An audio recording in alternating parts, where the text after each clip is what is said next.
plenário do Senado deve analisar nesta terça-feira o projeto de lei que acaba com as saídas temporárias de presos em datas comemorativas. Esse tema ganhou urgência após análise dos parlamentares e, com isso, esse texto não precisou passar pela Comissão de Constituição e Justiça. Uma vez aprovado pelo Senado, o PL da saidinha vai retornar à Câmara dos Deputados, pois o texto foi alterado.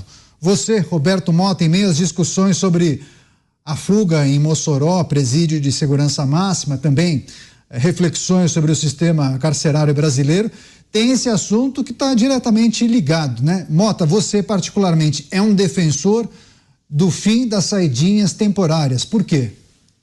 É fácil entender. Vamos examinar esse caso de Mossoró.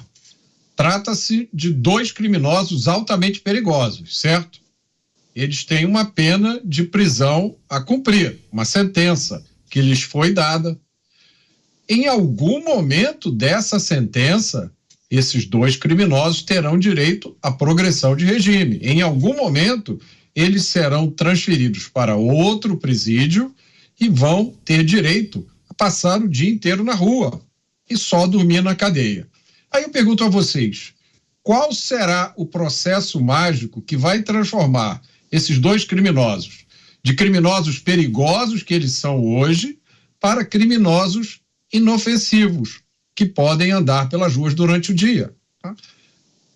A partir do momento que eles estiverem nesse regime semiaberto, eles também poderão ter direito a saidinhas, ou seja, passar durante 5 ocasiões no ano, né? Dia das Mães, Dia dos Pais, Natal, passar até 7 dias completamente fora da cadeia. Ele sai, passa 7 dias, sabe-se lá onde, fazendo sabe-se lá o quê, depois ele volta. E aí é importante que a gente olhe de novo para Mossoró e se pergunte se esses 2 criminosos, ao fugir, causaram essa comoção, se a autoridade declararam que eles são altamente perigosos, o que vai ser feito para transformar esses 2 criminosos de perigosos em inofensivos? Porque se nada for feito, que é o que a gente sabe que é a realidade, nós criamos na legislação brasileira um dispositivo que deixa criminosos perigosíssimos à solta. E aí, quando a gente olha de novo para Mossoró, a gente vê o seguinte: essa fuga não é nada mais do que apressar um processo que já ia acontecer naturalmente, né? Porque se esses criminosos fugiram agora, o que vocês acham que ia acontecer quando eles tivessem o direito ao regime semiaberto? A mesma coisa que aconteceu com os 2 assassinos do repórter, do jornalista Tim Lopes aqui no Rio de Janeiro. Tiveram direito à progressão por regime semiaberto e fugiram. Então, esse episódio de Mossoró nos ajuda a ver o absurdo que são a progressão de regime e a saidinha. Lembrando que essa discussão, essa apreciação e votação deve acontecer no dia de amanhã. Claro que a Jovem Pan News vai acompanhar cada passo dessa apreciação por parte dos congressistas. Você, Cristiano Beraldo, é o momento do Congresso Nacional, por meio do Senado, dar um recado importante para a sociedade? Eu acho que está muito claro para todo mundo o que a sociedade espera do Congresso.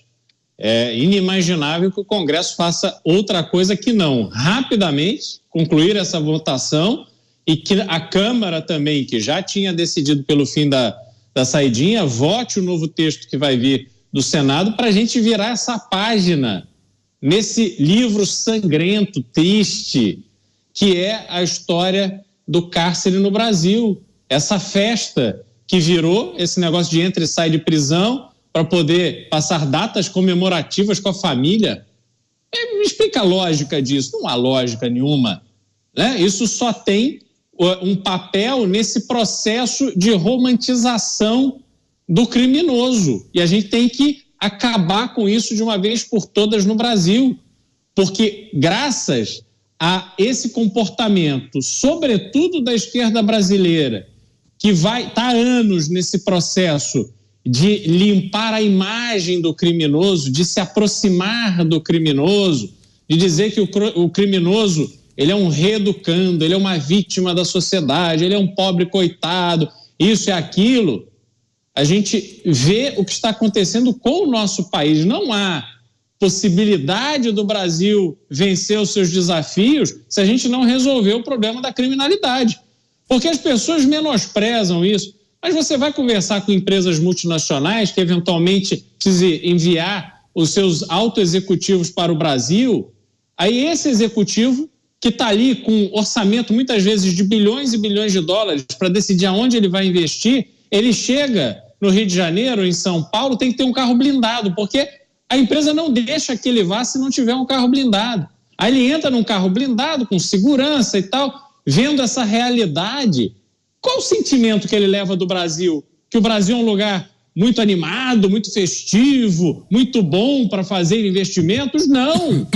Ele sai do Brasil constatando que o Brasil é um lugar violento. E aí, quando ele soma a questão da violência com esse comportamento triste do presidente da República no ambiente internacional, vai colocando todos os fatores juntos, fora a nossa burocracia, fora o custo excessivo para se contratar mão de obra no Brasil, fora a carga tributária, fora isso tudo, por que ele vai decidir investir aqui? Onde está a lógica dessa decisão? Essa decisão é uma decisão que não faz sentido.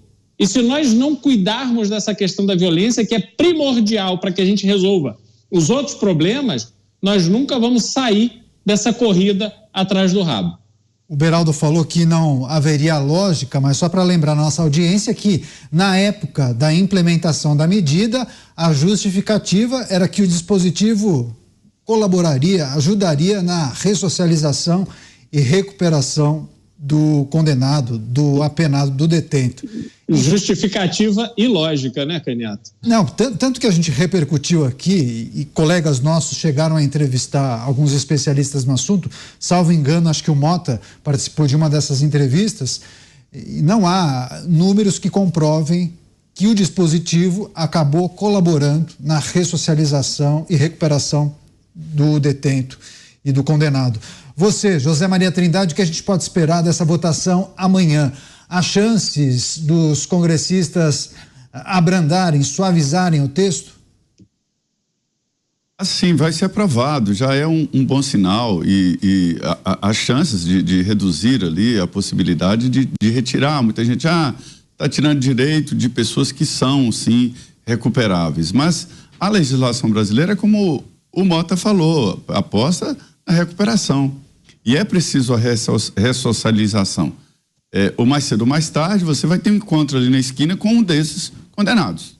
Não tem como. Ele vai sair. Então é preciso fazer a adaptação.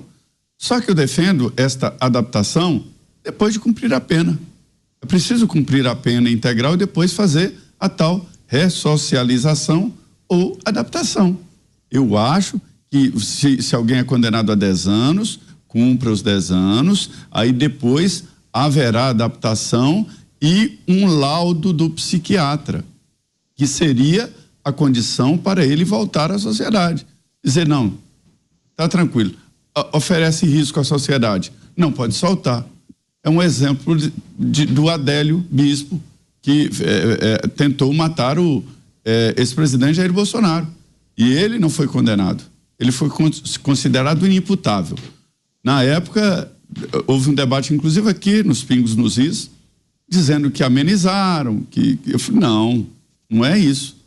O processo do Adélio é até mais complicado, ele pode ter prisão perpétua. Se ele nunca tiver um laudo favorável, ele nunca vai sair da cadeia. E se fosse um atentado qualquer aí, e ele fosse condenado, ele já estava na rua há muito tempo. Só que ele está lá, no presídio, que é uma área psiquiátrica, né? E todas as vezes que ele é chamado para fazer avaliação, os psiquiatras chegam à conclusão de que ele oferece risco à sociedade. Então, eu defendo isso para todos. Como soltar alguém que oferece risco à sociedade? Isso, para mim, parece uma agressão à sociedade. E existe. As pessoas soltam presos que vão fazer isso. Quanto aos 2 fugitivos, eles não terão direito à saidinha. Porque uma das exigências da tal saidinha é que não tenha outros processos em andamento. E eles têm vários e condenação de 150 anos. É muito complicado para eles. Mas da maioria Dos presos tem. Eu me lembro aqui, Daniel, fui o primeiro a dar essa história da Suzane que ia ter saidinha no Dia dos Pais. O advogado dela veio aqui e me falou. Eu falei, mas isso é um absurdo, né? Ele me mostrou o pedido e tal. Aí houve a concessão. Dia das Mães. O juiz lá não queria dar, não. Foi feito nos tribunais superiores. Aí eu entrei no ar. E o diretor de jornalismo, José Carlos Pereira, veio brigar com o que você está falando? Você está dizendo que ela matou o pai e vai sair? Eu fiquei com a impressão naquele momento que ele pensou que eu que tinha dado a ela o direito pela saidinha no Dia dos Pais, depois de matar pai e mãe, né? Mas não, ali ficou claro que alguma coisa tinha que ser feito para mudar a lei. E as leis são assim, elas mudam, têm que ser modificadas. E chegou a vez do Congresso acabar com essa tal saidinha. Mas não vai acabar. Vai dificultar, vai aumentar as condições. Já existem várias condições, né? Entre elas cumprir a pena, o bom comportamento, não ter outro inquérito, estar no regime semiaberto. No regime semiaberto, o preso já sai, vai trabalhar e volta, não tem monitoramento, que eu acho um absurdo, né? Enfim, é bom mesmo que se acabe com essa tal saidinha. Eu defendo, inclusive, o fim de progressão de pena. Se eu fui condenado a 5 anos, pega 5 anos, terminou, faz a adaptação e sai.